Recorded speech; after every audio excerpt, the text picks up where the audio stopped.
Mbrëmja e sotme në futbollin evropian rezervon dy ndeshje spektakolare, Milan-Inter për Kupën e Italisë dhe Atletico Madrid-Barcelona e vlefshme për Kupën e Mbretit. Derbi mandoninës do të jetë akti i parë mes dy rivalëve të përjetshëm.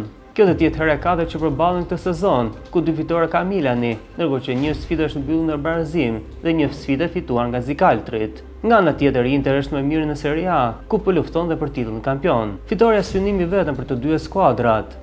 Sa përket formacioneve, Christian Aslan nuk do të jetë as në stol, pasi është diskualifikuar për shkak kartonësh. Barazimi spektakolar në ndeshjen e parë në shifrat 4-4, lë gjithçka të hapur në duelin tjetër mes Atletico Madrid dhe Barcelonës. Përballje tepër vendimtare për të përcaktuar dha finalistën e dytë të Kupës së Mbretit, aty ku do të gjejnë Real Madridin. Katalanët si të gëzojnë rikthimit të Kubarstit dhe Rafinha, të cilët janë rikuperuar nga dëmtimi, ndërkohë që nuk do të kenë Dani Olmon. Atletico synon të fitojë trofeun e Kupës së Mbretit, pasi në kampionat shesin një mision të vështirë. Në 3 ndeshjet e këtij sezoni bilanci është në ekuilibër, me nga një fitore për secilin skuadër dhe një ndeshje mbyllur në barazim.